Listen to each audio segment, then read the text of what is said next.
Hi friends, मैं हूं आपके साथ नम्रता शर्मा। बिग बॉस सीजन 14 तेजी से आगे बढ़ रहा है और अब काफी कम कंटेस्टेंट्स रह गए हैं। हाल ही में सोनाली फोगाट को घर से बाहर का रास्ता दिखाया गया है।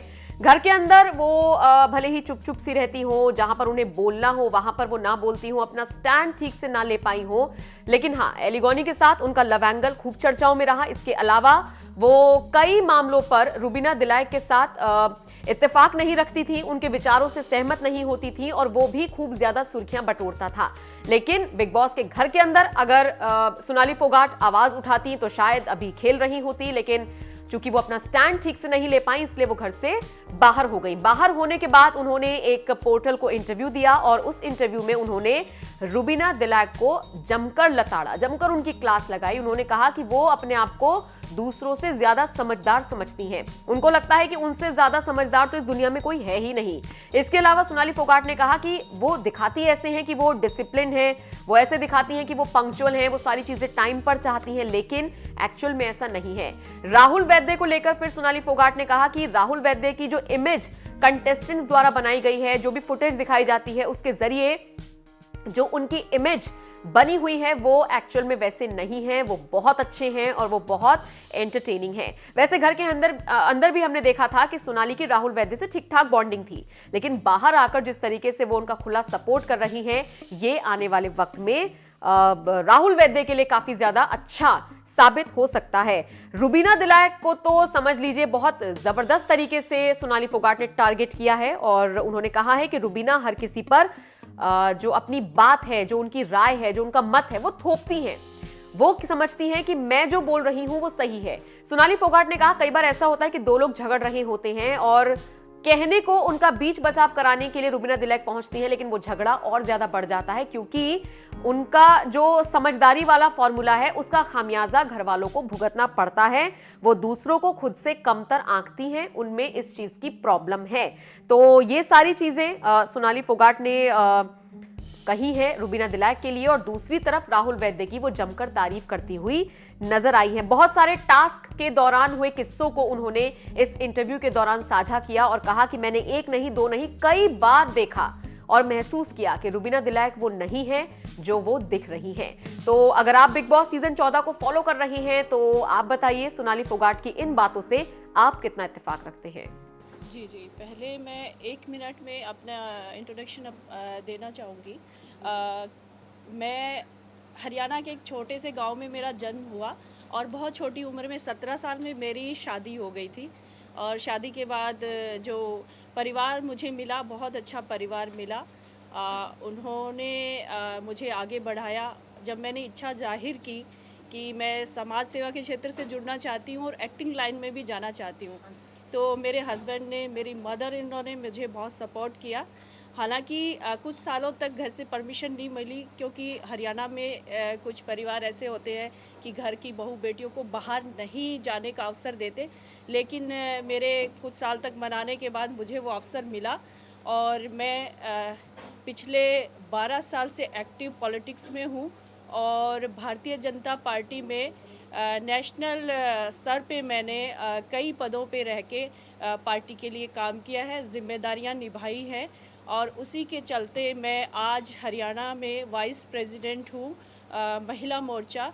और मैंने हरियाणा की हॉट सीट जो कि सीएम जहाँ से 3 बार रहे भजन लाल जी, उनके बेटे के सामने 2019 में अभी चुनाव लड़ा और पहली बार भारतीय जनता पार्टी के इतिहास में सबसे ज़्यादा 35,000 की संख्या में वोट प्राप्त किए।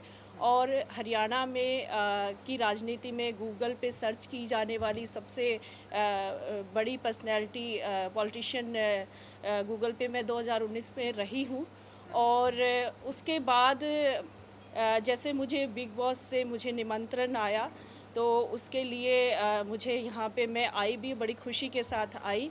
तो पीछे का जो मेरा सफ़र था, कुछ राजनीति के साथ साथ मैंने एक्टिंग लाइन में भी काम किया। जैसे मैं दूरदर्शन हरियाणा में 3 साल के लिए एंकर रही एक हिंदी कार्यक्रम की और मैंने 3 फिल्में भी की हैं, जिसमें एक फ़िल्म जिमी शेरगिल के अपोजिट मैंने काम किया, दूसरी में मैंने रवि किशन के, और एक हरियाणवी फिल्म छोरियां छोरों से कम नहीं होती में सतीश कौशिक जी के डायरेक्शन में मैंने काम किया।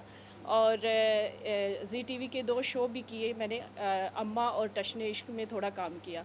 तो ये सब चीज़ें साथ-साथ मेरा एक्टिंग करियर भी चल रहा था और राजनीति भी चल रही थी, वो आज भी कंटिन्यू है, दोनों चीज़ें साथ चलती हैं। और कुछ लोगों को गलतफ़हमी होती है कि मैं टिकटॉक से राजनीति में आ गई, कि मैं टिकटॉक स्टार रही तो राजनीति में मुझे बीजेपी ने टिकट दिया, जबकि ऐसा नहीं है। टिकटॉक एक एंटरटेनमेंट का हिस्सा था, जो मैं मेरे मन की जो इच्छाएं थी, गाना गाने का शौक़ रखती हूँ, डांस करने का शौक़ रखती हूँ, वो टिकटॉक के माध्यम से मैंने अपने आप को वहाँ पे दिखाने के लिए या अपने आप को एंजॉय करने के लिए वो सब चीज़ें की।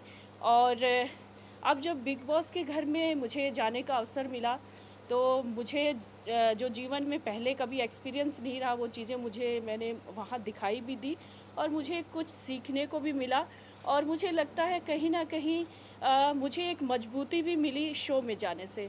और शो के बारे में अलग-अलग तरह की अफ़वाहें हमने सुनी थी कि पहले से प्लान होता है, कुछ चीज़ें ऐसी होती हैं, लेकिन ऐसा कुछ नहीं है, क्योंकि मैं थोड़ा-सा अलग दुनिया से आई हूँ, क्योंकि हाँ, एंटरटेनमेंट जगत के लोग हैं, वो तो वाकिफ़ हैं इन चीज़ों से, लेकिन हमारे जैसे लोगों को ये चीज़ें मालूम नहीं थी। हम विश्वास करते थे कि शो में ऐसा होता है कि किसी को ज़्यादा तवज्जो दी जाती है या किसी के लिए ऐसा कुछ किया जाता है।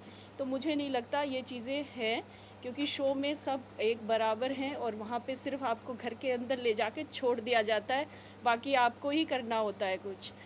और जैसे कि आपका पहला सवाल मेरे से ये है कि जब प्रेस के दौरान वहाँ पे मैं खुल के नहीं बता पाई, वो जो चीज़ें हैं वो मैं आपसे शेयर करना चाहूँगी।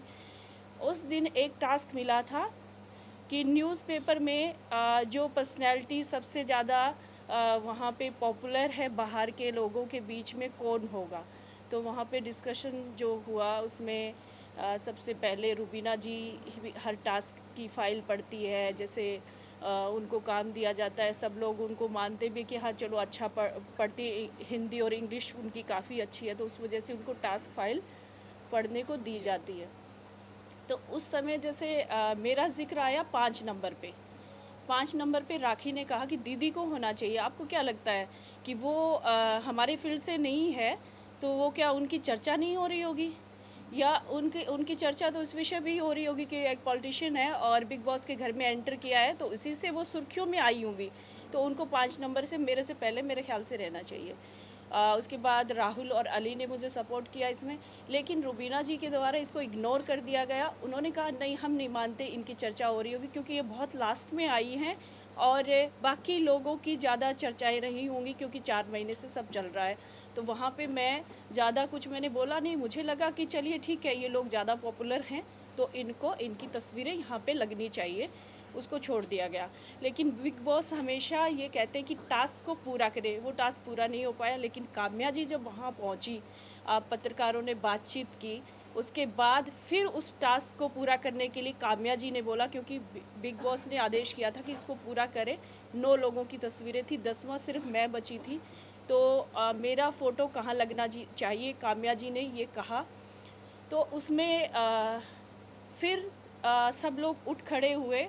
अर्शी खान ने सिर्फ बोला कि सोनाली जी को होना चाहिए, इनमें से किसी एक जगह पे आप इनके बारे में हम अपनी राय देना चाहते हैं, लेकिन उसमें किसी की सुनी नहीं गई, क्योंकि रुबीना जी ने फिर से घुमा दिया मुद्दे को और उसको वहीं क्लोज़ कर दिया। तो मेरा ये सोचना है कि काम्या जी को उस बात पे ज़ोर देना चाहिए था कि इस टास्क को जब मुझे दिया गया है ये कार्यक्रम, तो इस टास्क को मैं पूरा करूं, तो वहाँ पे थोड़ा सा मुझे इग्नोर किया गया।